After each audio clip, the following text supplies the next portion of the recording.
Jay, I am so excited to be speaking to you today about X-Men Mutant Academy. I have been trying to hunt you people down for such a while. Well, that's what us mutants get done to us. Is we get hunted down. So, And I was telling you this before we hit record just now. There's so many people in the Power of X-Men Familia that engage with our podcast and our video content, and they always talk about Mutant Academy. And I think you guys, it was just such a great time for the X-Men in the early aughts because you had the X-Men yeah. movie and this game, man, it still slaps till today. Well, I'm glad to hear that. It was funny when you emailed me. It had been a long, long time since anybody had brought that game up to me, and I was like, wow, it's been a while, hasn't it? It's been a hot minute since I've been on that game, and it kind of put me down a little trip through memory lane. So I'm really pleased to hear that you get that kind of feedback because you work on a game and then you move on to the next one, and sometimes you lose track of any sort of idea of the impact it might have had. So I'm really that's really awesome to hear. A lot of really talented people worked on that game, and to bring that thing to life, and under some reasonably challenging circumstances. So that's great. Thanks. It's ludicrous to me that you haven't been asked about Mutant Academy for a long time because again, the DMs, anytime I post something, because you guys have beautiful graphics from there and like great cutscenes that I still think hold up till today. And some people will just be like, you need to interview people from this. And even when we did the X-Men Legend series and the Mutant, Mutant Alliance, excuse me, the Ultimate Alliance series, people are like, but you got to do Mutant Academy. You have to do Mutant Academy. Well, awesome. Yeah, it was a really big part of my life for a very concentrated period of time, and it was a hell of an adventure to make that thing. So I'm glad to hear it. It was a pretty interesting time in the history of both Marvel and Activision, which is the company that published the game and produced it. So yeah, I'm here to answer all the questions I can. It's just funny because, to be honest, and I want to set some expectations, producers don't get a lot of these. Yeah. It's usually a designer or a director or something, one of the more traditionally known as a creative type. So, bear with me. I was definitely involved in a lot of aspects of this game, though, so I should be able to answer a lot of questions for you. Okay, well, let's start at the beginning of your journey because we love video games here at Power of X-Men, and I want to know what was the first video game you ever played? Well, I'm going to date myself a little bit here, because the first commercial video game, arcade game of any sort of real importance was the year it was released. The year I was born, so I've kind of grown up with the video game industry. Mm-hmm. And so I probably was exposed to some of the really early video games, the arcade games, but probably not old enough to really play them or remember them. But the one that I really remember first was my dad went and played racquetball at this health club, and he'd take me, and I was supposed to be watching the racquetball, but right off to the side over there was a stand-up of Space Invaders. And Yes. in the thing, in your track mode, you just hear the dun, dun, dun, dun, dun. And I couldn't, it was like a siren song. Mm-hmm. And I was just over there watching it. And every once in a while, if I could, beg, borrow, or steal some quarters, I'd play it. I wasn't very good because, I'm probably 8 years old at the time. But I was just enthralled with whatever was coming out of this machine. And it just had this glow, and it had this mirrored half glass that would kind of impart some color to it, which shouldn't have even have been possible with the technology at the time. You're like, where is this coming from? And so that was really the thing that first got me into it. And then really the first thing I had at home was an Atari 2600. And actually we had the Sears branded version of the Atari 2600. Oh, yeah, you did. We weren't the kind of family would own a actual Atari. We had the Sears branded version, but I played an awful lot of Pitfall on that thing, which is ironic because that ended up being the first game I ever really worked on that got released. So, Pitfall and any of the arcade adaptations, and there was a game called Combat, and Mhm. you just take these little janky little like T-shaped tanks, and you'd kind of go through a maze and try to shoot a little dot at each other. It was like a more combat oriented Pong. It was pretty fun. You could even kind of bend the shots around corners and stuff. So cool, man. Yeah, yeah. And So, then from then on, I just kind of sucked it all in. well, it's funny what you said about going to your dad's racket club and being enticed by the arcade. I mean, same thing for me. And I feel so bad for kids these days who don't get to go to like Pizza Hut, for example, Yeah, and see the glow of the arcade or even the movie theater. I see the arcade at the movie theater still, and no one plays there, but like you see that glow and you're praying your mom or in your or in your pockets, you have a quarter and you can go and you can just play this game and you go home and you don't play the game. That's it. Like that's it. The yeah. only time you can play is there. And it sparks such a curiosity, and such a passion. For me, it was Street Fighter 2 and the X-Men arcade game, obviously. Okay, yeah. That's where it got me. But All right. Well, is that because you were already into X-Men, or because just it just was a kind of a happenstance that's where you were at? it was a happenstance. I mean, my cousin and I were into like everything. You know what I mean? I don't think I was a real X-Men fan until later on, when I started reading the comic books and collecting the trading cards. But like, an arcade is an arcade, especially in the 80s and 90s. So you just Hmm. go there and you play everything. And Street Fighter and X-Men, and those were the big ones that we Right. played with. But I just love video games in general. But People who didn't grow up at that time I don't think can understand the magic of an arcade where you'd walk in the door and it was dark and the yeah. only light was really coming off the glows of these machines, and they would be all lined up, and it'd just be this cacophony of sound, and some sound would just pull you to it, and you'd come and see, what was going on over there and decide whether that was where you wanted to lose your money. And then you just like line up your quarters on this little ledge at the top, and just Yeah. get ready to get ready to go. And if you were lucky, they had like one of those like coin exchanges where you put in $1 and you get four quarters out. Yeah, or tokens. Or tokens. Yeah, Yeah. exactly. Well, it's funny because the only time I see an arcade now is an adult arcade where you go, you get drinks and you play these vintage games Right. there. Yep. But we're talking, folks at home, these are like hardcore like arcades. Like your purpose is to go in there not to drink, but just to play games. And it was a vibe, man. It was a great time. Yeah, and if there was any like some hot shot, everybody would just kind of start standing around that guy and watch him go to Yes. town and try to get it. If you watch the King of Kong, it was like that. Just watch this guy, and he's usually probably I don't know, he's probably a teenager or something, but to your 10-year-old self, this guy is some sort of rock star. He's like a god, man. Like Yeah. no one. It's so funny you said that because one of my memories of playing Street Fighter at the arcade was against this guy who at the time must have been 15, but I was like 8 or something like that. But I thought he was like the biggest shot ever. And he was such an arrogant like person to Mm. me. He was Yeah. here like, watch me get a perfect on this. And I was like, oh no, I may go down, but you're not getting a perfect. You know what I mean? I Hadouken him for once, and I was able to get him. But Awesome. Well, that I was didn't have fun. that kind of luck usually with the teenagers that were hot shots on those games, but they did have attitudes. That was crazy. So was it this experience, the Sears Atari, the going to the racket club with your dad and playing Space Invaders? Was it all of that kind of like sparked your curiosity in working in video games? Probably not so much working in them.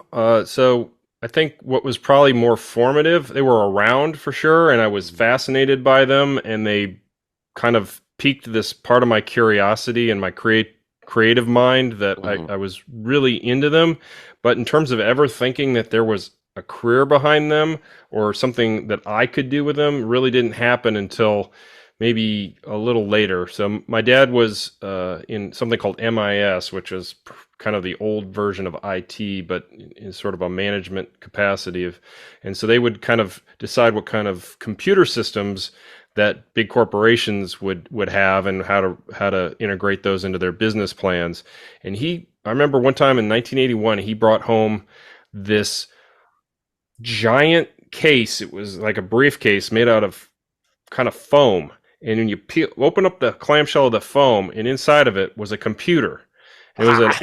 an HP 85. And let me just describe this thing because it's going to seem like foreign, I think, to anybody who this computer was all in one piece. So it had a little screen on the left-hand side, and it was maybe, I mean, it was really tiny, maybe yay big, black and white screen.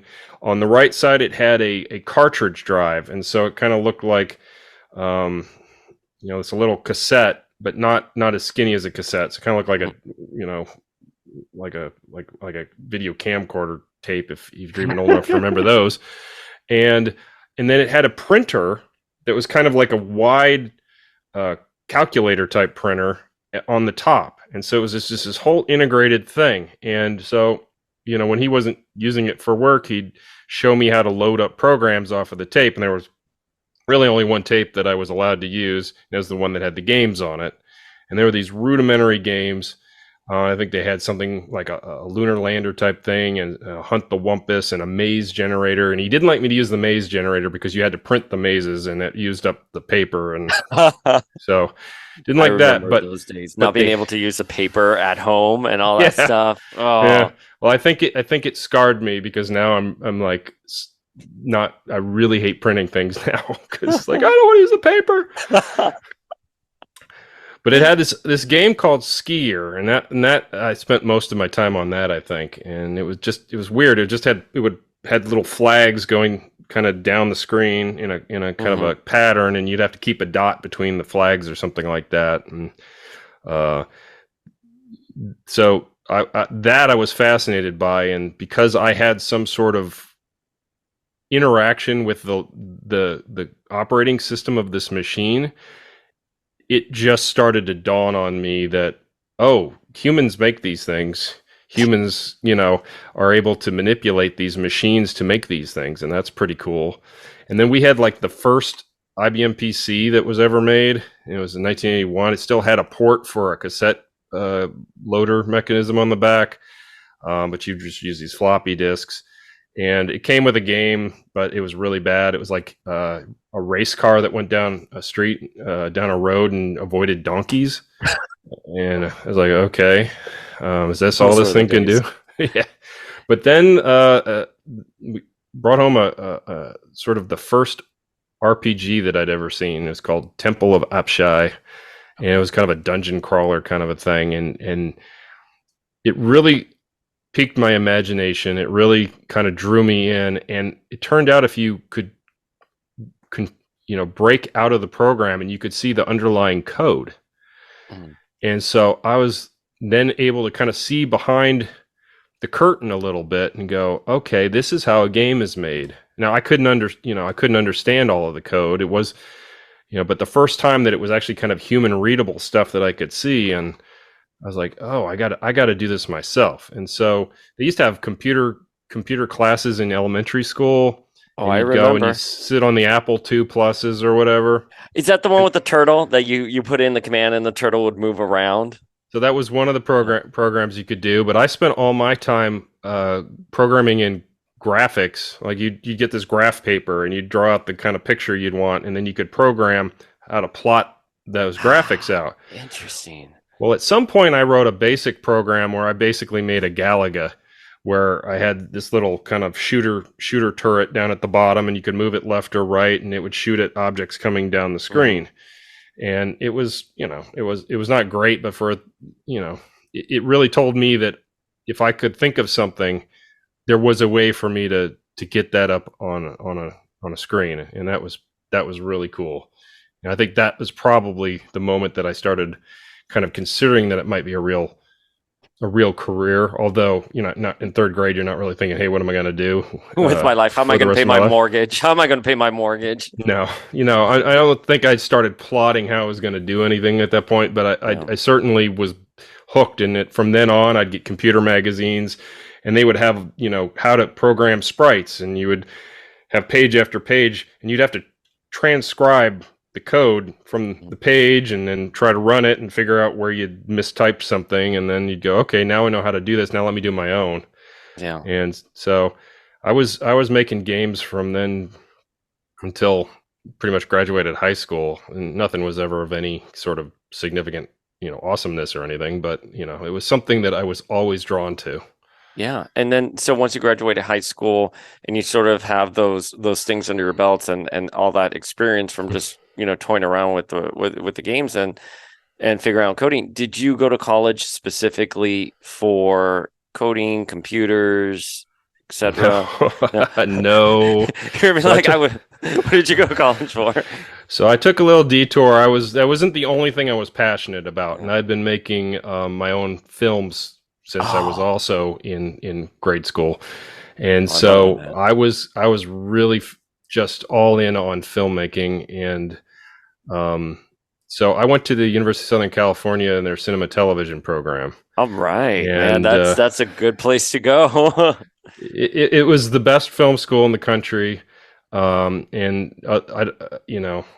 it was a long shot for a kid from the suburbs of Chicago to think that he Yeah. could travel that far away to go to a school, but I had Yeah, you don't really have Lori Loughlin or Felicity Huffman backing your tuition, so no, but oddly enough, I was actually legitimately a rower there. So wait, really? Were you? yeah, yeah. So I have pictures I didn't have to Photoshop of that somewhere, and so that was a weird segue, but yeah, I had a really great time there. But for my senior thesis project, I just still had this complete attraction to the technology of things, and they didn't have a video games program yet, but they did have kind of a technology department for the film school, and I went and I petitioned the dean to do an interactive game project, and I kind of couched it as an interactive movie. But what I was really thinking is, these CD-ROMs that had come out a few years before, people were making games out of those, and that was what a great way to juxtapose this kind of film language that I've been using, but to just put it into a new medium. And so they were like, "Yeah, sounds great." And so that's what I did for my senior thesis project. And at that point, I think it was kind of clear that I didn't necessarily want to work in straight film at that Yeah. point. I wanted to do something that had to do with technology, for sure. Okay. Still took a little while to get around to that. So right after college, my first real job was working at a company called Metrolight Studios, and they were a computer graphics CG post production house, and so they did some of the special effects for movies like Total Recall. So you remember Mm-hmm. that scene where Schwarzenegger goes through the X-ray machine, and all of a Mm-hmm. sudden he's a skeleton, and they have the whole kind of scene all Yeah. done as skeletons. Yeah, yeah, So yeah, yeah. they did that, and they won an Oscar as part of that production. And they did things like Virtuosity, and I remember them even working on Happy Gilmore, which is, Oh, you wouldn't think that had CG in it, but they had to erase some wires and make the golf okay. ball do some things that weren't possible to do in practical effects. It's so funny that you mentioned both of these, movies because one, Total Recall, was a big hallmark of my childhood. I mean, I can just remember it and watching it. And then Happy Gilmore, me and my cousin that I already mentioned, we watched Adam Sandler movies on repeat. Billy Madison, Happy Gilmore. So that's insane. Yeah, well, it's just amazing that even back in the 90s, things were happening with computers and film that were just changing how movies got made. Oddly enough, they also worked on the pilot for the X-Men animated series, like Pride of the X-Men. They did the Oh, opening titles for that, but I guess it never really released. So, interesting. uh, Yeah, because I think so. Toei did the Pride of the X-Men, and then I believe whatever they did was just just copy and paste of the animation they had in the episode. Do you do well, you do you happen to remember what the Pride of the X-Men no, they intro did looked that like? before I got there. Oh, That was gotcha. actually before I even got to college, but I Yeah. remember there being posters on the wall, and they would do stuff for commercials and opening titles, and Hmm. you see what studios make a movie, they do their Yeah. logos and stuff. But they also, because they were owned in part by a Japanese uh, pachinko machine manufacturer, Hmm. and I think they saw Nintendo, which had come from making playing cards originally, and had grown into this monolithic, great computer games company. And they're like, why can't we should be able to do that, you know? And so they kind of asked that studio to make a video game, and it was a fighting game, believe it or not. So it's just kind of a weird uh, way that the universe works its magic around things. It was a thing called exotic fighters. And I just want to be very clear on that word, exotic. There's probably a market for the other things you might have heard, but that's not what I was working on. Yeah, Exotic fighter. Yeah, the lot is exotic coming up right fighters. now. Video game. Let's see. All right, so you worked on it.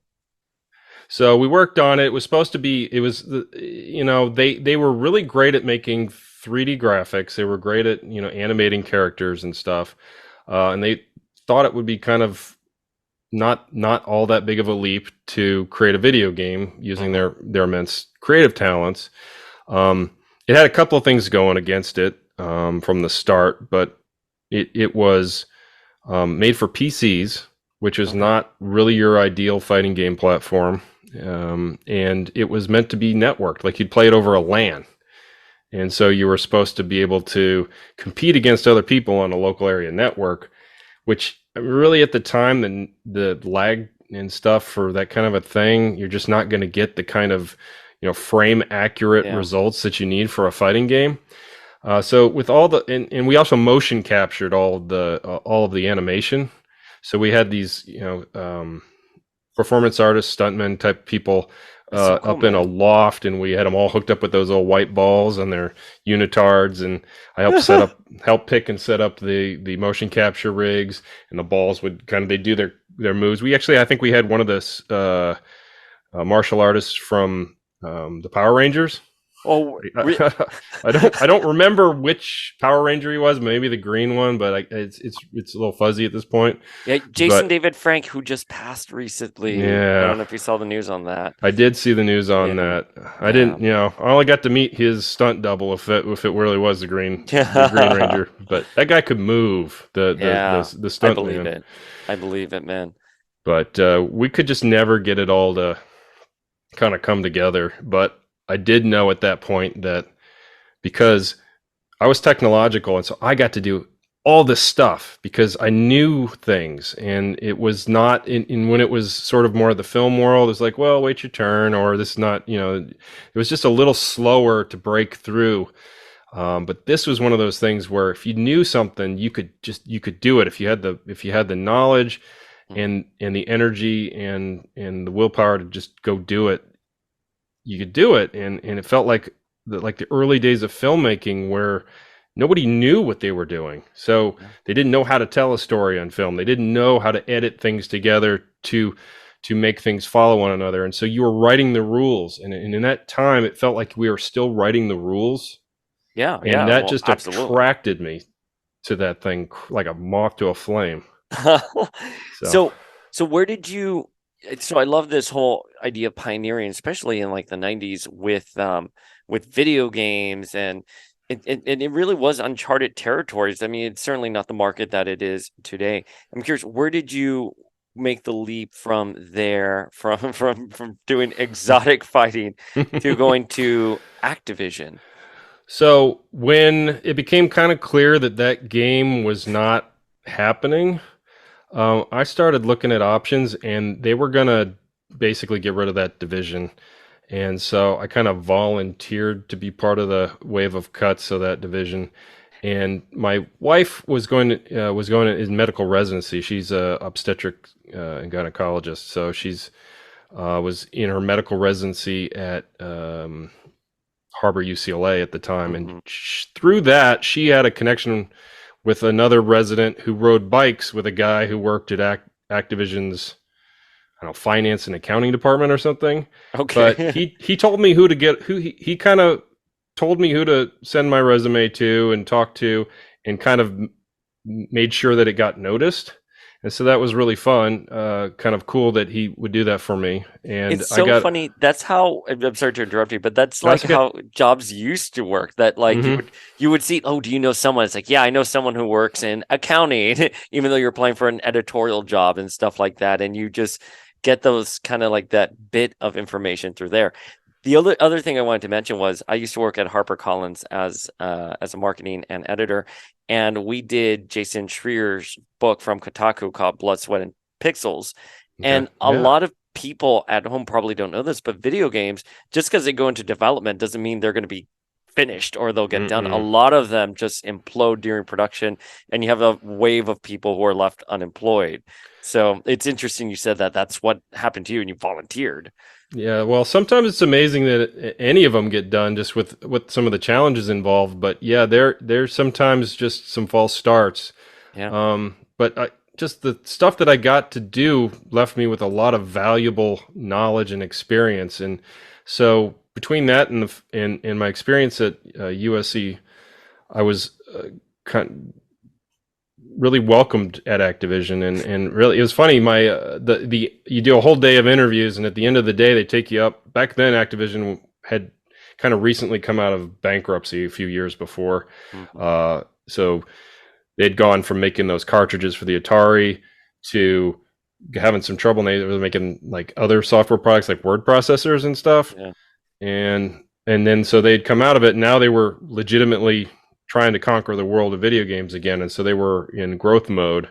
But at the end of the day, of all these interviews I got passed from, department to department of groups of video game uh, teams, because there's different platforms there.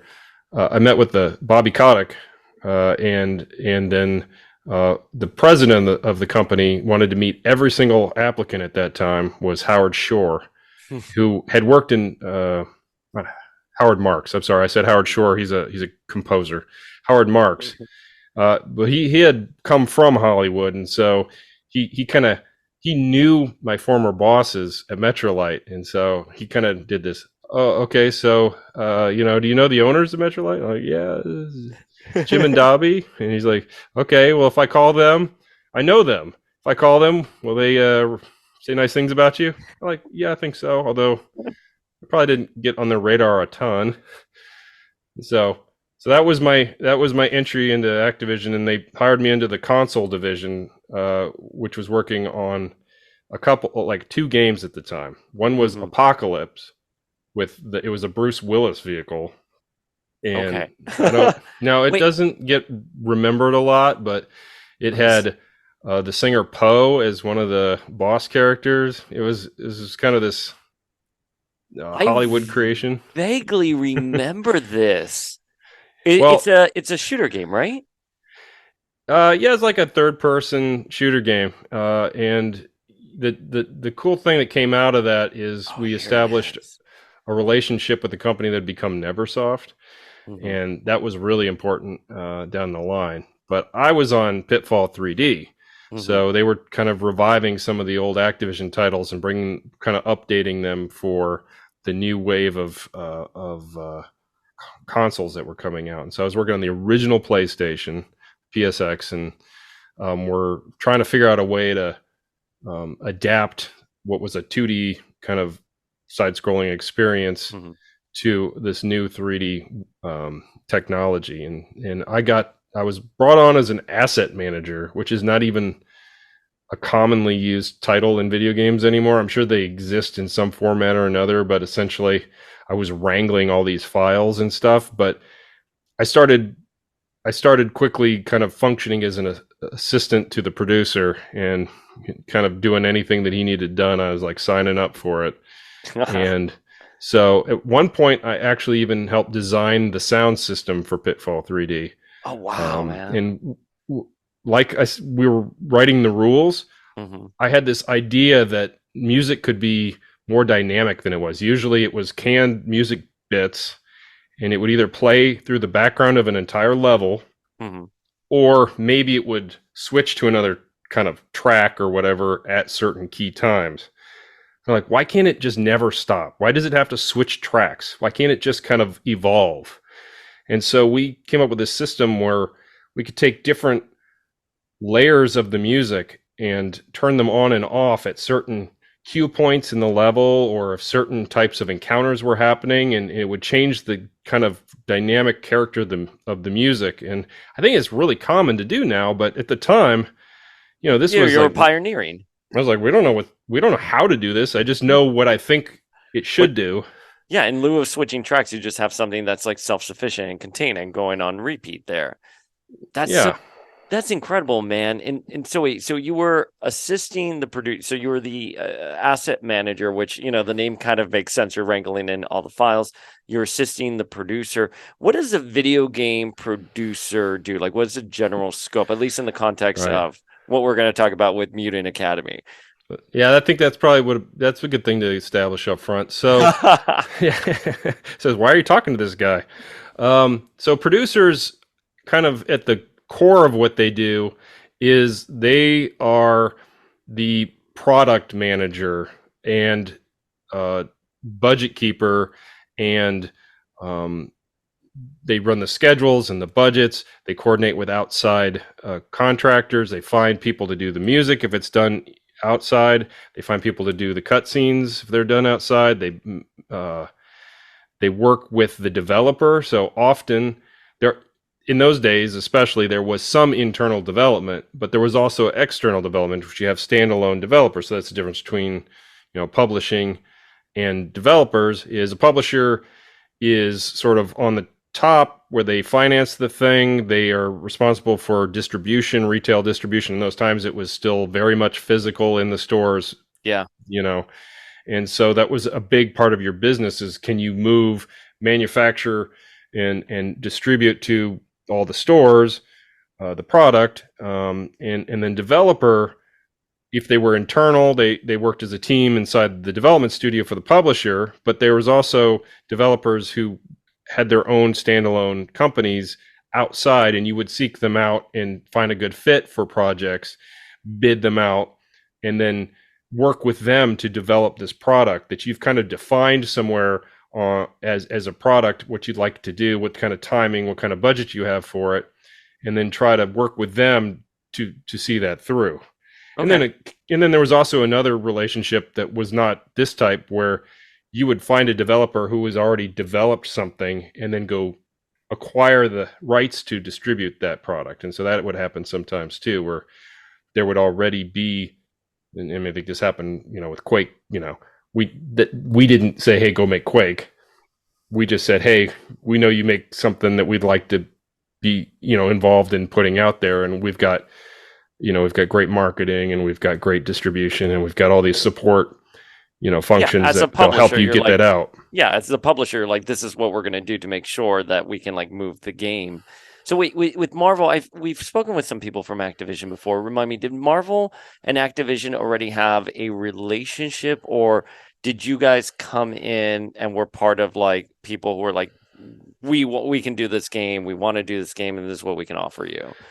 Well, technically, Activision had made a Marvel game before. I think in 1986 they had released a Howard the Duck game, but I Fair enough. don't think that was part of the package that I was working with. So, like Activision, Marvel too kind of ran into some business problems in the 90s, and Oh so they had yeah. restructured.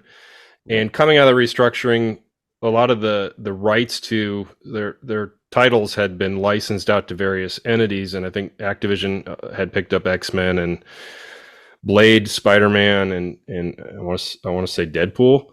Although Yeah. I don't remember one of those games being made while I was there, but I know eventually it did. Yeah. And I know he Deadpool showed came back up in some later. games. Yeah, yeah, yeah. So that's And interesting. so, sometime in the late 90s, they had gotten the licenses to those titles, and they had started development of some products based on those licenses. And I know it seems hard to imagine a time when Marvel wasn't very hot, but that was a time when Marvel was very No, cold. it was not. The comic books scene was floundering. You were Mhm. lucky to get anything out there. And that's why you were able to get collaborations like Marvel versus Capcom, because Marvel Hmm. wasn't what it is today. You could have those kind of, you build those relationships. So, Right. but the X-Men movie was coming down the pipeline. So I'm curious, how did Mutant Academy sort of come out? Like, how did it start getting born? Like, was it, I guess I'm trying to formulate my question here. Was it something you guys conceived, or was it something Marvel was in the market for since they had this video game coming out, or was it Fox who was doing that? No, in fact, so the birth of X-Men Mutant Academy was actually very sort of start and stop for a while. So it was conceived that, okay, there's a fighting game market, and we know that, we can pretty much know that there's an audience for that on consoles, and it was actually kind of big. They had, Tekken and Soul Blade. And there were some rather, popular fighting games, but they were Mhm. their own IP. And we were thinking, as a company, putting the X-Men, a recognizable, had name recognition, it had great characters in who, were associated with battle. And so this would be a great combination. So they had been embarking on creating an X-Men fighting game since before I joined Oh the wow. project. Yeah. So the original producer on that project got hired away by, I want to say, Universal Interactive. Hmm. And so, and it had been being made by a company in London called, I think, Cyrox. And I actually worked with Cyrox on Asteroids 3D and Asteroids Game Boy Color. And so I knew those guys. And I'd worked with them. And so they kind of, as I was coming off of another project, asked me to take a look at this one. And so I made a bunch of trips over to London and was kind of seeing the progress. And I was kind of becoming more and more convinced that this was not going to happen.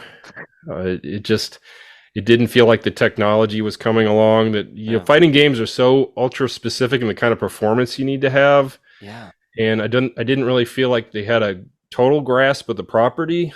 Mm, And so I think we just at some point decided, especially I think we got wind that a movie release was forthcoming. We weren't yeah. affiliated with the movie at that point, but we got kind of this idea that wouldn't it be nice to kind of ride that wave. And so we parted ways with the original developer and had been working with another developer called Paradox. And Paradox was a local to the LA area. So even though nothing in LA is easy to get to, it was a lot easier to get to than London Yeah. from LA. And so I I don't know, could, man. A 5 hour, well, 5 hour flight from New York, but yeah, man, I've been stuck in some LA traffic in the past. But anyways, continue. Sorry. yeah. Well, it wasn't quite as bad as it was back then, and you could kind of time it. But Mm. they had worked on a game called Thrill Kill. If you remember this game, it kind of was very edgy for its time. I want to say it was a Take-Two game, and it had like fighting dwarves and guys on stilts and BDSM kind of dressed people and dominatrix characters. And it at some point garnered enough negative publicity that the publisher kind of decided they weren't going to release that, and that game was all but done. And so that Wow. really, I think, was a kind of a big blow to Paradox. But Activision kind of came in at that point and said, "Well, you got this fighting game engine that really is pretty performant, and we know you can make a good fighting game. We've picked up the rights to Wu-Tang Clan, a fighting game by Wu-Tang Clan." And so they did this game called Wu-Tang Shaolin Style, Yeah. and I tangentially worked on that project.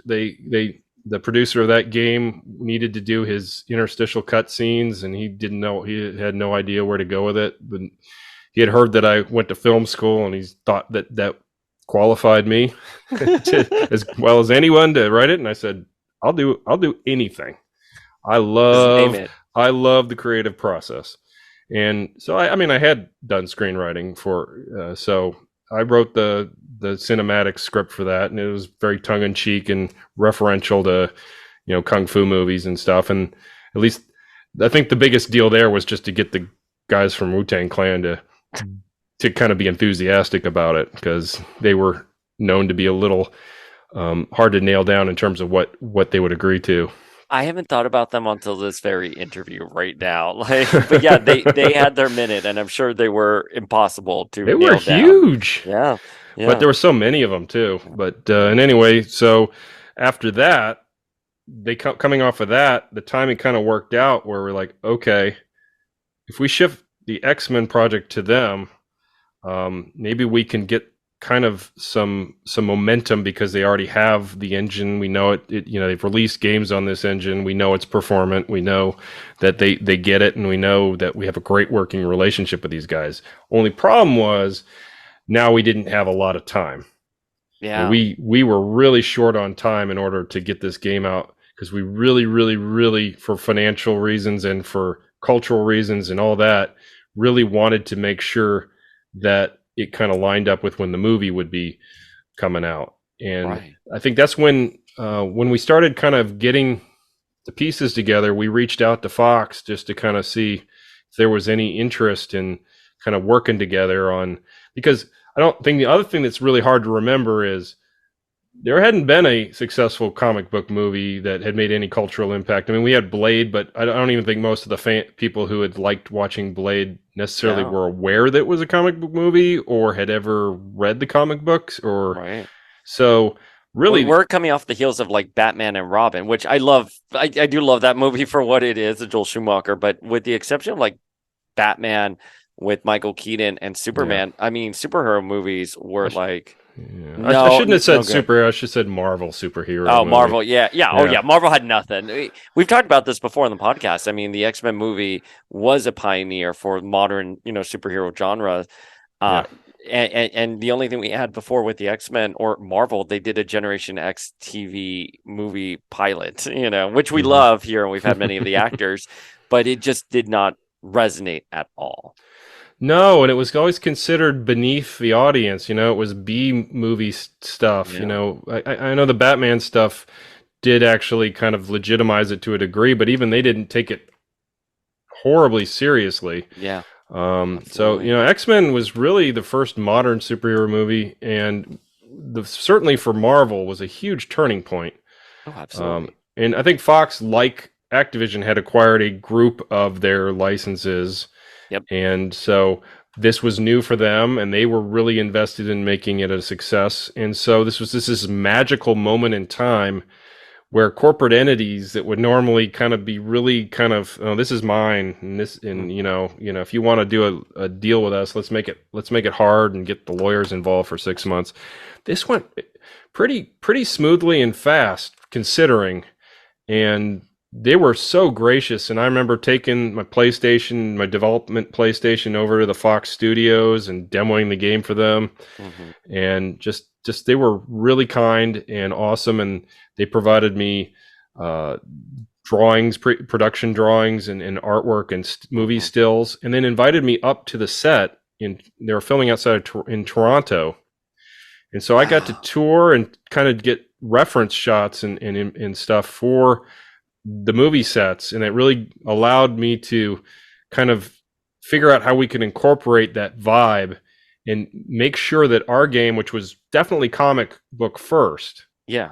Yeah. could still legitimately feel like these were the same world. Okay, wait. What was the vibe like on set though? I mean, you're on the set of the first original X-Men film. Did you see Famke?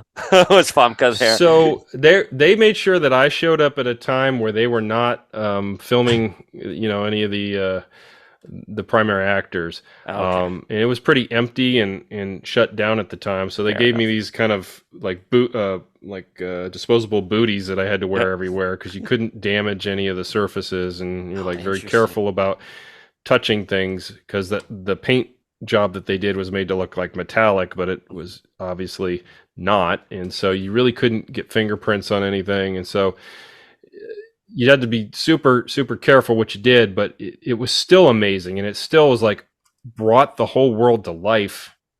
And you can, if you look up high enough, you can see the end of the room, and then you're looking into a Yeah. soundstage. But um, just being in that environment, you could really tell that they'd put a lot of love and care into it, and that Hmm. they really wanted this to feel like a real world. And so I was like, okay, well, we got something to live up to then. Yeah, yeah. And it really encouraged me to know that we were hitching our star kind of to the right place. Well, Jay, it's so funny that you're saying that because one of the things that I have to tell you, and I've marinated on Mutant Academy for years, was why was it so beloved? Why was it a vibe? Why was it the specific moment? And I think you can tell that there is a lot of TLC within this game, and you do areas, you do stages like the blue area of the moon. You have costumes like the Dark Phoenix costume and stuff like Mhm. that.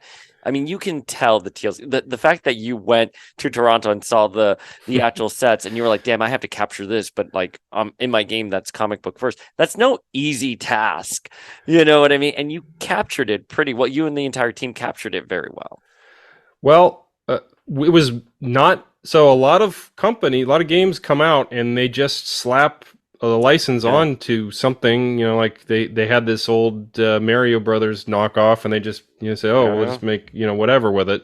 Yeah.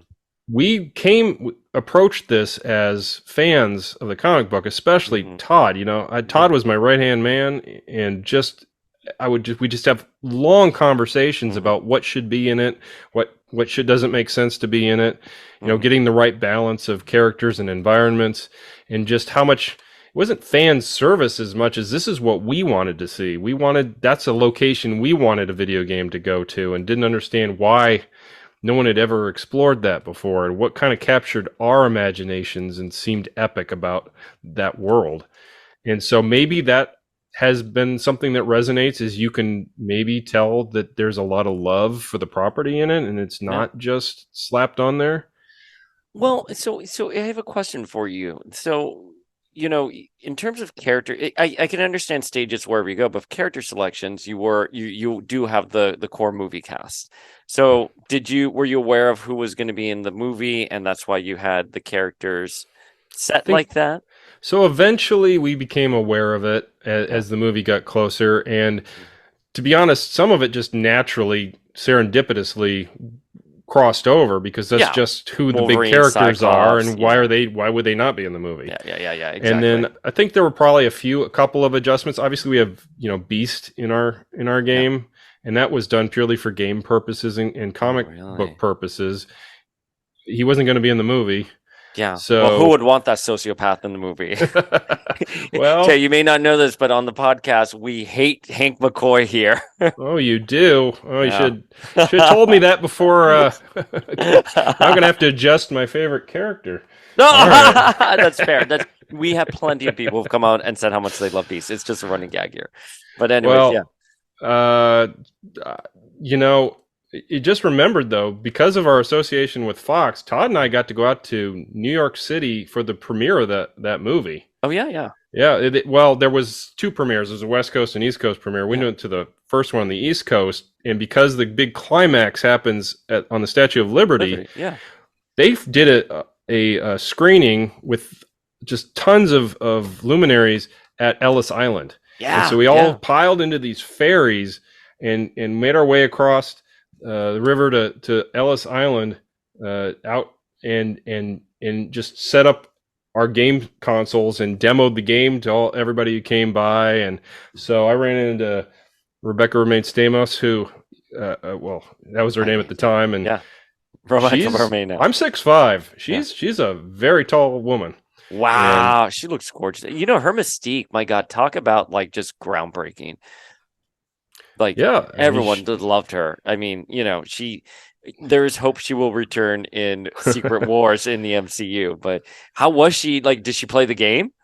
I believe that people politely played the game, but I don't think very many of the stars were that big of a game player at the time. Um, some people walk by and politely, kind of spend a couple of minutes, but they had lots of people to go meet at the time. Yeah, yeah. I didn't get anywhere near Patrick Stewart. He kind of had his own little area. But it was. I did ride the ferry back with Stan Lee, Oh and man, how was he? that How was it was, seeing that? oh my gosh, it was so cool because I just had my little kind of all my equipment back, and I took my version of the game. Mhm. If you look, I don't know if I can hold this up. Oh, Oh, it's not gonna be it. it's Yeah, there. So yeah. you can see there's my ticket Oh, your to the ticket's premiere, there. Oh and man, right that's down awesome. here I had Stan Lee sign my game. Dude, that is so awesome. What is that? And he was so gracious, and he was just like ebullient, and you just tell that he just was having the time of his life, and he loved seeing the stuff that he had created get the love and recognition that it really deserved. You're the second person telling me that. So there was this long-standing, I don't want to say rumor, but just impression within the fan community that Stan was kind of like a meh, like, get off my lawn kind of personality.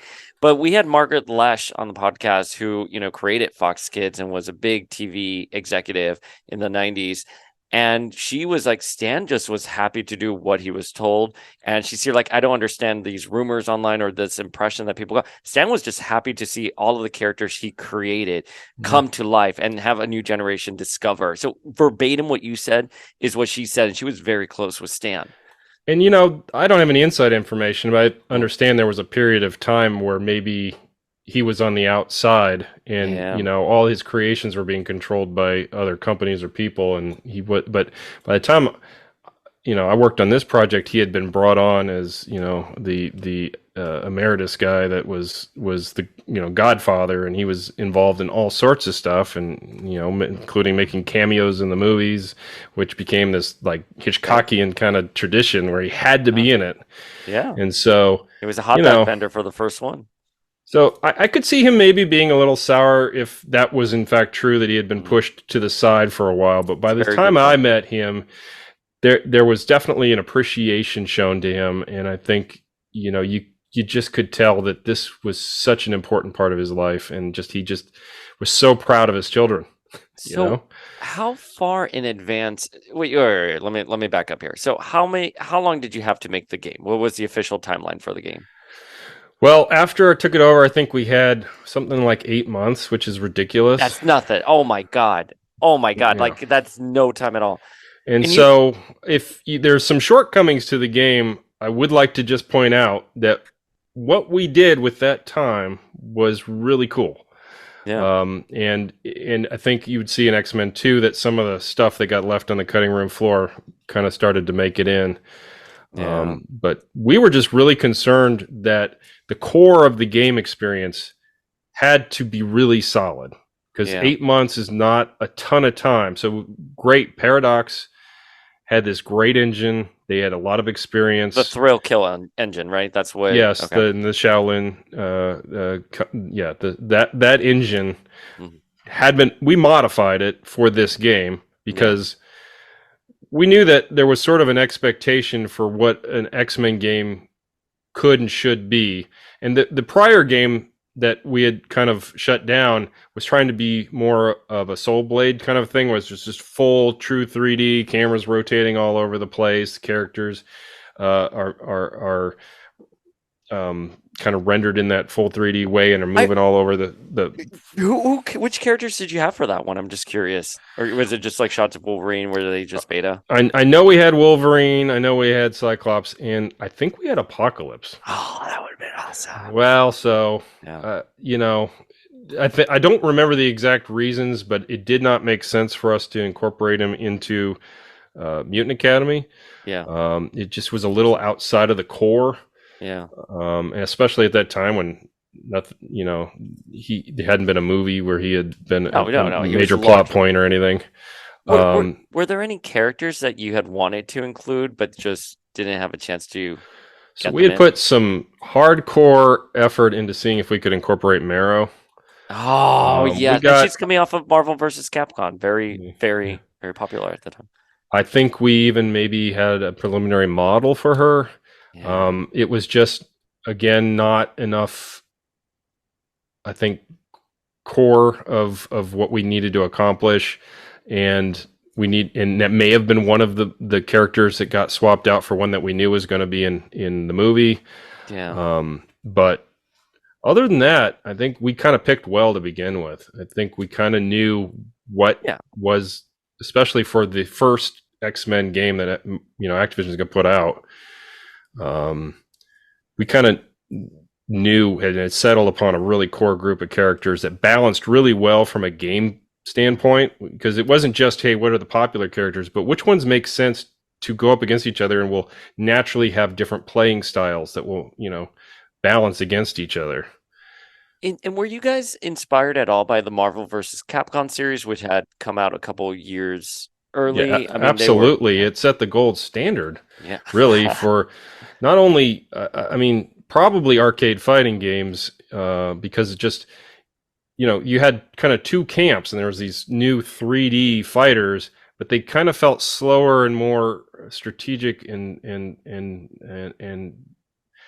the Capcom thing is just all action. It's yeah, just all yeah. fast and it's all snappy, and because you got rid because it's in 2D, they can just do things at the frame rate of the technology of the time that 3D just couldn't pull off, and it just felt so responsive and good.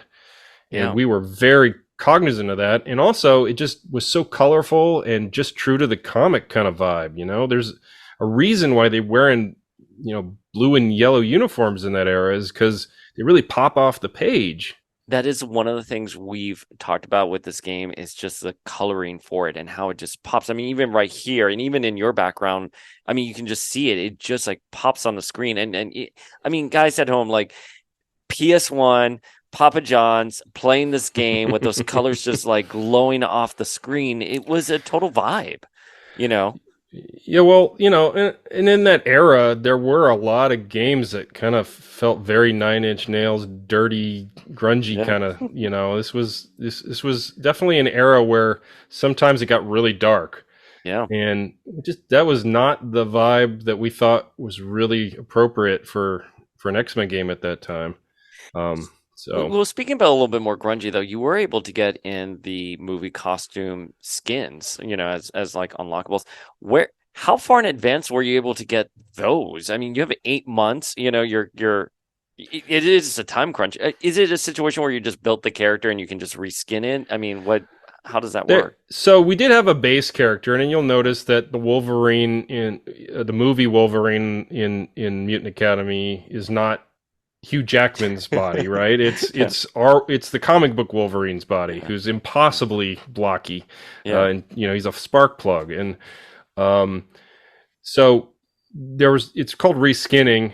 It wasn't as simple as just painting a new skin on them. In Yeah. many cases, you had to alter some of the geometry on the models, but you had a pretty good base model to work with. So in many cases, you didn't have to start from scratch, Yeah.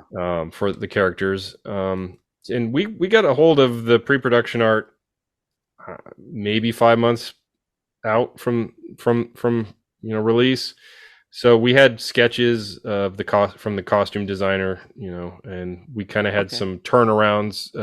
They do costume tests with the actors in them, and they do them at the different angles. And I think we had some of those. And for all I know, I think some of those things are in the game, because we have unlockables where there's this whole Cerebro that you can go in and look through old comics, or you can look at some of the movie trailers in there, and there's some movie stills and production stills. Yeah. Yeah. So a lot of that, we 100%. just said, hey, I'm a fanboy about this stuff. I could see other people being real interested in this. Can we put this in there? And they were really cool about it. And this is a time before YouTube. So the fact that you're playing this video game and you have the trailer for X-Men in it, I mean, again, it wasn't something that was readily available. You would see a trailer in the movie theater only, and it was gone forever. That's it. So the Yeah. fact that it was right there on the PS1 was so good. I have to ask, because you mentioned Rebecca Romaine Stamos, you see her, and she politely played the game. Did she see the skin for movie Mystique? Because that is like the breakaway star. I mean, you guys nailed that. She looks so good in there. Yeah, well, the good news is comic book characters are basically drawn naked already in a lot of cases. Fair So we enough. had plausible deniability about, to the ESRB. That's just a comic book. She's wearing tights. Yeah. But yeah, I think maybe because of how awesome that costume was, for all I know, the artist put extra care into it. Because yeah, there was detail in there that I didn't know you could get on a PlayStation, Yeah. at the time, and so yeah, it did look good. So Maybe that one worked better than the comic book one in that particular character's instance. so What so you have 8 months and there was so much you guys had to accomplish within those 8 months. I mean, you did the cut scenes, for example, which were really, really great. Was there ever planned to have like an overarching story with the cut scenes, or was it just we have 8 months, we gotta get this game out the door, we'll just do these little vignettes that So I think what was really important, especially with the time we had, but even without that being a restriction, we did really think that it was appropriate that we captured the essence of this universe and not try to tell one specific story. So it was more about the characters than it was about what the characters were doing outside of this battle arena. Because also, we wanted to take them to all these locations that would have been really hard to string together into a cohesive, understandable story. yeah, yeah. Jumping from Blue Area to Savage Land, I don't even think continuity wise you could make a case for it, right? So I think it was more important for us to just focus on the characters and what would be their essence. And also with that kind of time, 3D cutscenes are some of the more intensive production things that you Yeah. can do. And so really we didn't want to sign up for something that was going to be unachievable at a level of quality that we were going to be happy with. We had contracted with this company out of St. Petersburg, Russia called Kriat Studios, Hmm. which they were just fantastic to work with, and they did really excellent work and turned around things pretty quickly. I think I did the storyboards for all of those. This is again at that point in my life, I was living under my desk, and this was my life, but I was also just all in. Well, I And have to tell you, the storyboards for that are great. You nailed it when you said you captured the essence of the characters. I mean, that is how, I mean, Gambit on an airboat, like Jean, fighting the Brood, Wolverine with the Weapon X, Cyclops, with the Sentinel and like the baby carriage. I mean, those are the essence of the characters, and you got them. well, I hope you got my little Sergei Eisenstein reference with the baby carriage scene for Battleship Potemkin. That was my I, film school nerdiness coming through.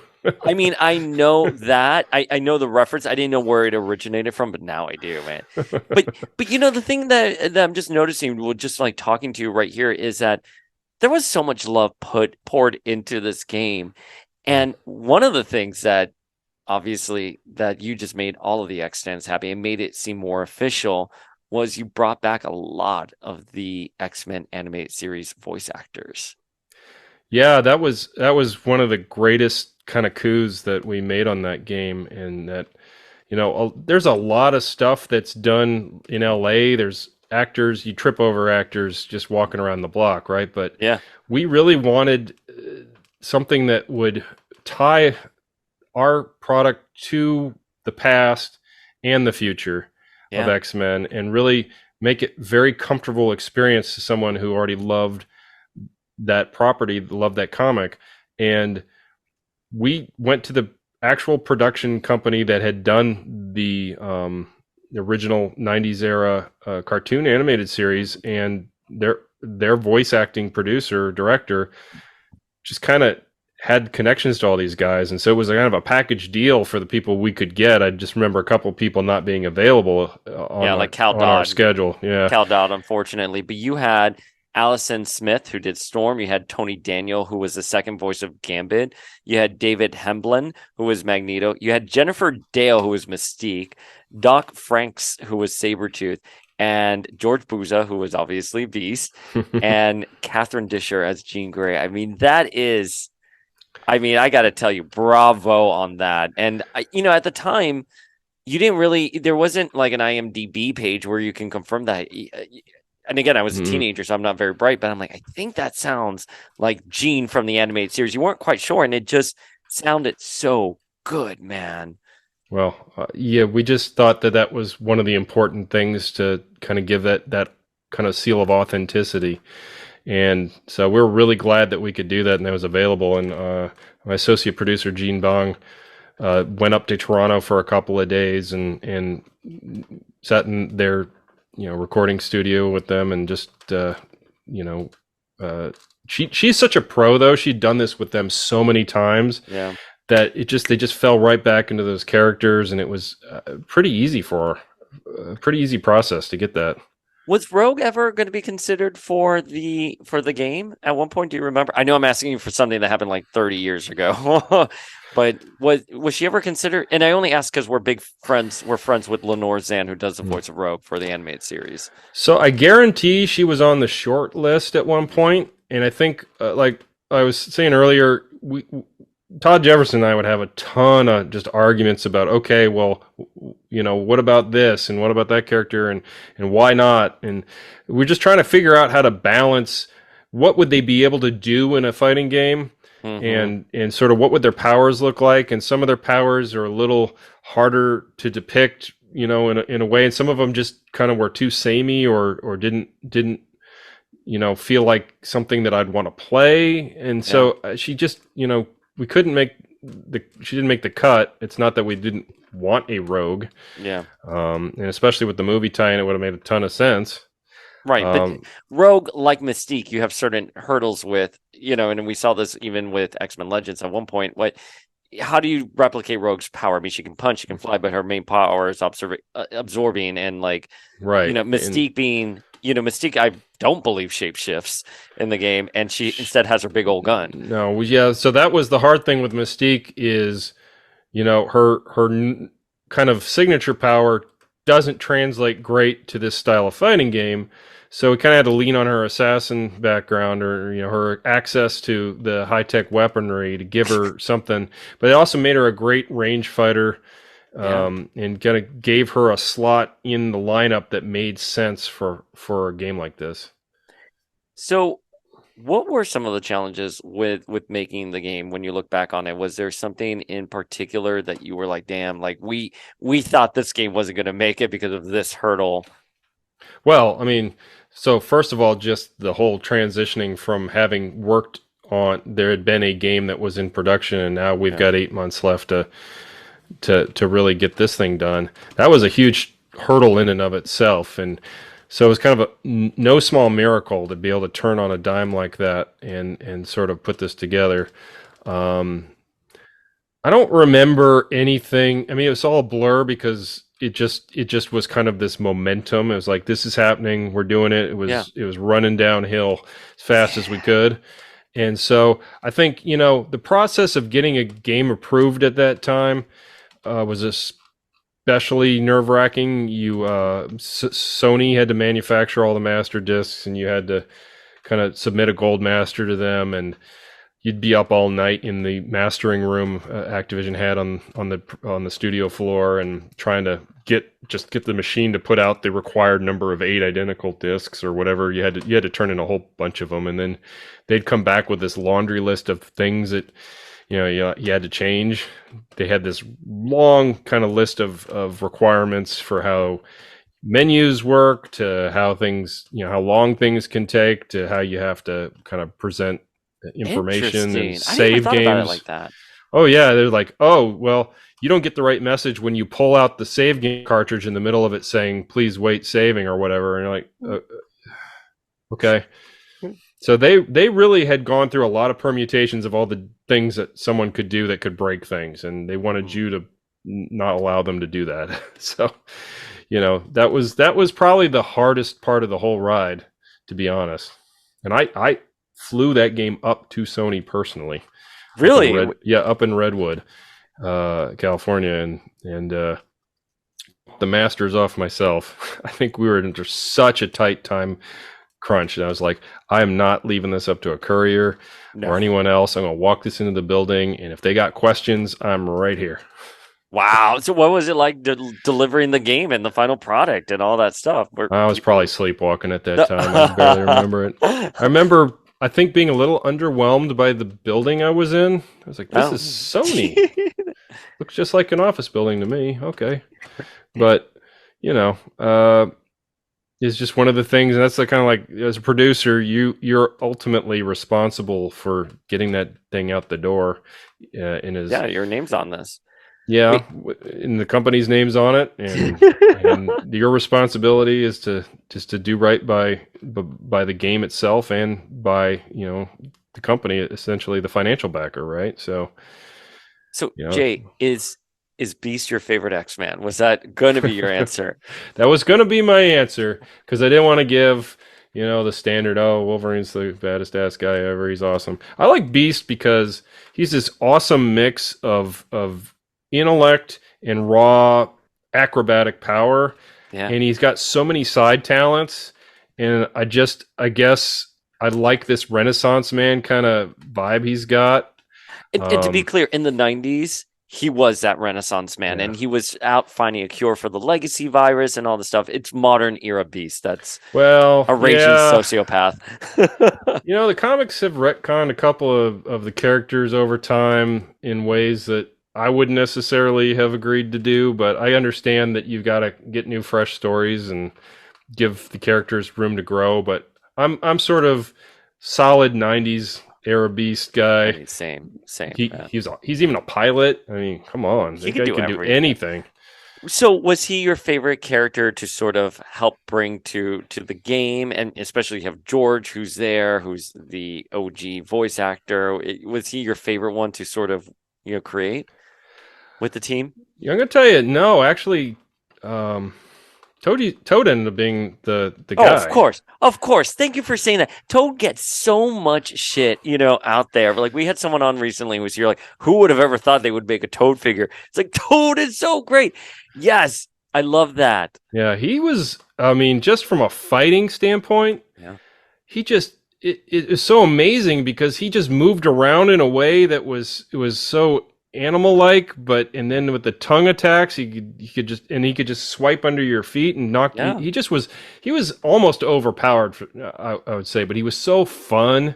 And he was Yeah. just having a. He wasn't like, "Yeah, I'm gonna kick your butt." Like he was just having a good time, and just that the character just really was just awesome. It came out well, and so that was kind of the most fun I had with any of those characters.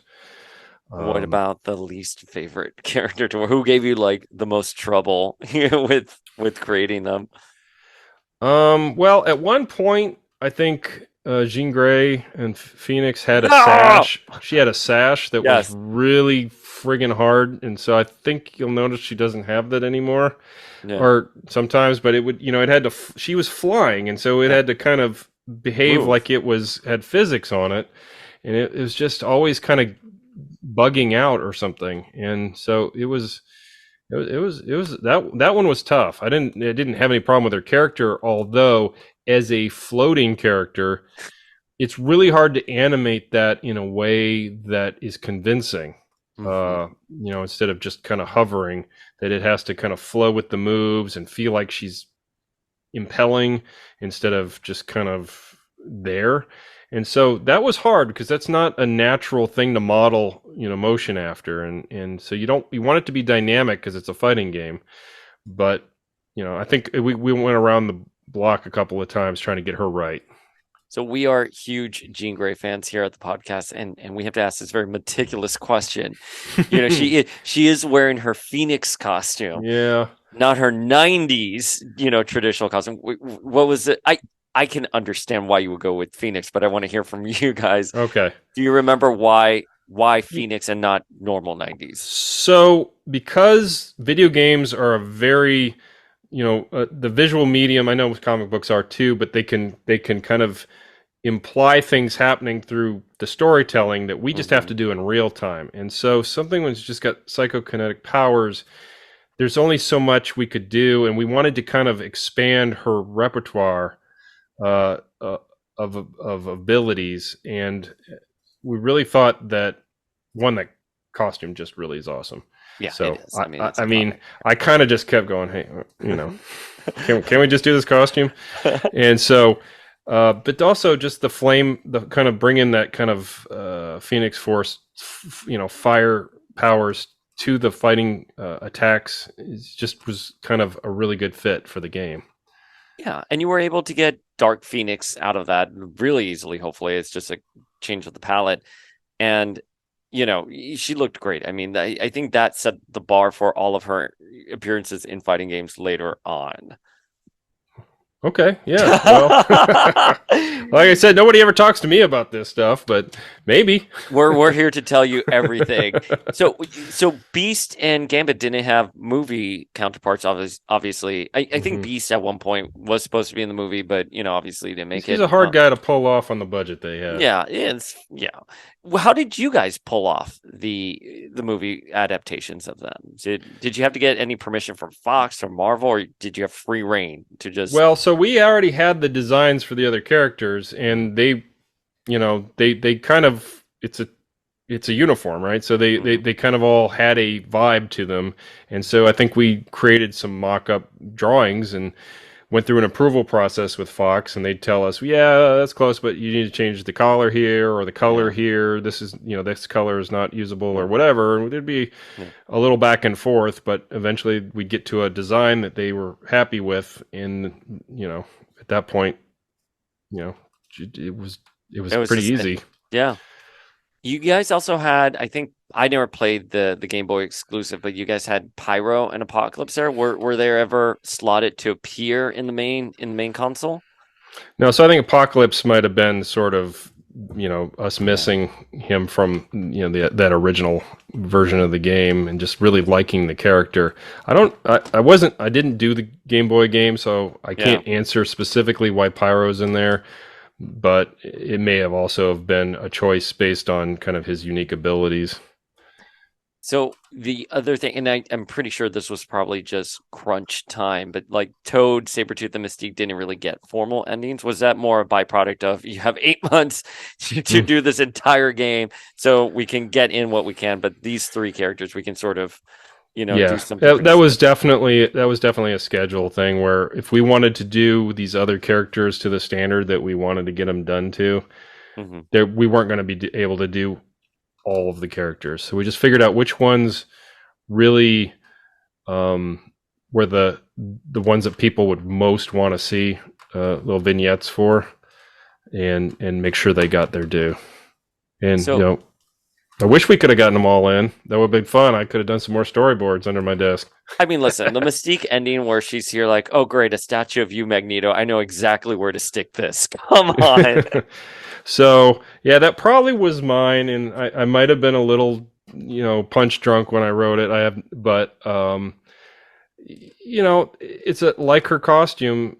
There's no saying that that's what her intention is with that line. It But it was, also was kind of character, right on character.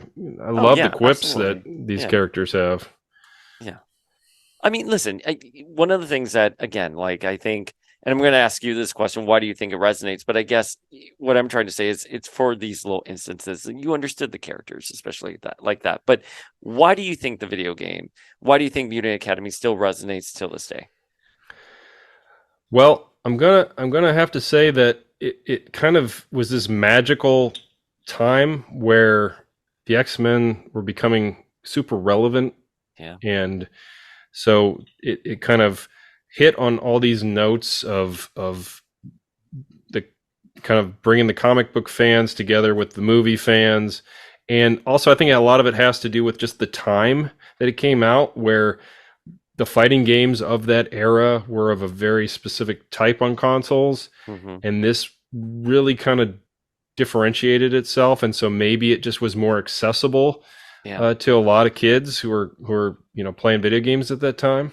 Hmm. I can tell you it's not the deepest or most challenging fighting game out there.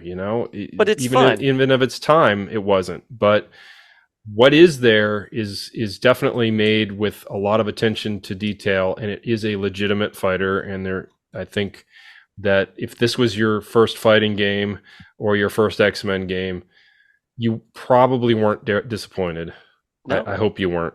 no, I don't think anyone was. And it came with a ticket to see the movie. Do I remember that correctly? There was Some an of them insert. did, yeah. Yeah. Originally, yeah, the first run of them, Yeah. yeah, that did happen. There was a lot of promotion stuff that went on. So we did a demo version of the game that got put in boxes of Nabisco Corporation cereal. Okay, that's cool. Actually, I brought that disc with me. I don't know if it'll. Oh So yeah, it's showing right there. that's a master for the one that went into the Nabisco boxes of, I don't know. I don't even remember what they made. Uh, your That's breakfast cereal. and So it there came was out. I'm sorry, go. so there's just a lot of, Activision had a great promotional department, and they just knew kind of how to get the word out. It was great. And you guys pubbed the day the movie came out, right? Online. There's some of the dates are off, but a lot of the references have it the same day the movie was released. If it wasn't day and date, it was Yeah. intentionally very close. Okay. And I'm sure, kind of with physical distribution, Yeah. that is a little squishy. Yeah. But it was definitely meant to release day and date with the film. That was part of, um, sort of the entire concept for teaming up with Fox in the first place, is to kind of team up like the X-Men to be kind of greater than either of us individually could be. We could really push this kind of over the, push it over the hill a lot better together. So, Jay, I know we've been talking for an hour and a half, but you were working on X-Men Legends, and if you have a couple more minutes, I want to ask you about your experience on working on X-Men Legends to go from Mutant Academy to X-Men Legends. What were you doing with that game? Well, so sort of my love of games at that time centered a lot around Diablo 2 and Baldur's Gate and Baldur's Gate 2. I was really into RPGs and action RPGs specifically. And I kept, as we're working on this game, I just kept saying, you know, it really feels like a great world to set an RPG in. Mm-hmm. And these are great characters. It just makes perfect sense for this to be an action RPG. And I kept kind of proselytizing that throughout the studio, and just kept kind of putting bugs in people's ear. I actually think the original name that I floated for Mutant Academy was X-Men Legends. And Ah, I remember we focus test Mutant Academy. They had a room with like this wall that was made out of glass, and it was that, you'd just go into this little hallway behind the glass and sit there and watch the people they brought in, and they'd ask them, okay, well, what did you think of this? What did you think of that? And here, let's test the names. And uh, X-Men Legends wasn't on the short list, so wow, that's interesting. but they wanted it to be kind of a fighting school, and that's the Mutant Academy came into, and it was a tie-in, with the Institute, so it made sense. Yeah. But so I just held on to that name, and I was like, okay, well, I'm going to write a proposal for this action RPG, and um, we had a executive producer on the floor named Dave Stoll, who we'd always just, the great thing about Activision at that time is you just spend so much time commingling, and someone would bring over the game and say, hey, can you give me an idea or test this out or whatever. We were just constant, flow of creative ideas. And he at one point said, I'd really love to make a game based on acrobats. Mm-hmm. I'm like, okay. It's like, yeah, what, like these circus acrobats, it could be a fighting game, and they would just combine their powers together, and they'd be able to throw them at each other or whatever. And I was like, okay, I mean, I could see that being fun. I don't know about the circus angle. And so I kind of held on to that. And so when I was writing the proposal for this, the whole idea that I thought the hook would be is that X-Men are a team. They're Yeah. not Superman going against the world. They are this group of people who are greater than each of their parts. And so if they can work together like the old fastball special, Mm-hmm. that would be just an awesome premise for what would differentiate this game from other games. So we got it all set up. I was moving to Dallas. My wife had taken a job. She had actually was joining a practice in the Dallas area. She delivers babies around here. And It's a good job. so we were fixing to be pretty far away from Los Angeles, but there was a developer in Dallas named Edge of Reality that was working on Spider-Man, the Nintendo 64 version of Spider-Man. And so they said, well, why don't you go and help them finish that up? Why don't you be our producer in Dallas? And so we got that wrapped up and had started working on X-Men Legends there with Edge of Reality, they decided that they were more comfortable in Austin, Texas.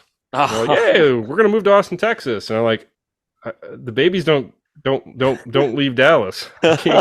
So Yeah. I'm here.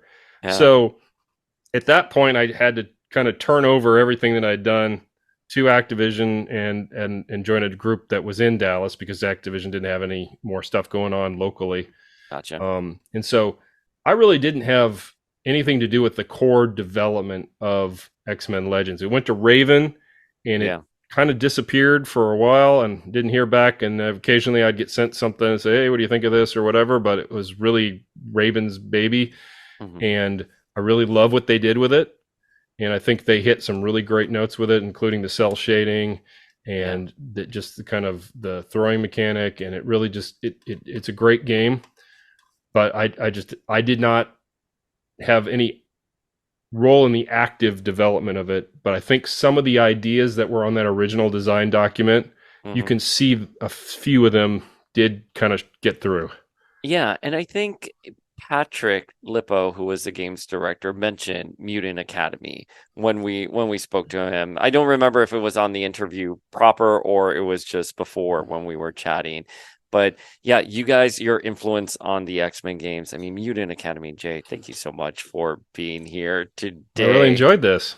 Oh, Jay, appreciate it. Jay, what kind of projects do you have coming up? So I'm the studio vice president of a company called Balanced Media Technology, and we create AI and machine learning training solutions that are integrated into video games. Oh, And so our kind of vision is that every moment that you spend playing a game is doing something good for the world, or that actually creates real world um, effects. And that's so awesome. we've created games where you can that you play that while you're playing them, you're training a machine learning algorithm to help diagnose um, age-related macular degeneration, which like 60 something percent of the population will eventually get, and it helps their optical coherence tomography scans. It gets really kind of lots of big technical terms, but essentially what happens is every machine learning algorithm takes data and learns over from being trained over and over again. Now you can do it the boring way, or you can put that training integrate it into a video game, Hmm. and then crowdsource that training. Yeah. And so you can do a lot of really cool things with that. And so that's where we are in developing a variety of games around that concept. And Jay, for folks like me who try to hunt people like you down on the interwebs, is there any place fans can go to engage with you on social media? Tell them, tell you how much they love the game, etc. Some of your past work. Well, I appreciate that. I don't have much of a presence on social media because, I'm a producer and Yeah, we're generally more behind the scenes kind of fellas. yeah. But you could, the Balanced Media, Balanced, BALANCEDMT. You can reach out on Twitter or Facebook or even LinkedIn if you're that kind of person. and it'll get to me. Awesome, man. All right. Well, Jay, thank you so much for being with us today. I really enjoyed it. Thank you very much for inviting me. I You appreciate bet. it.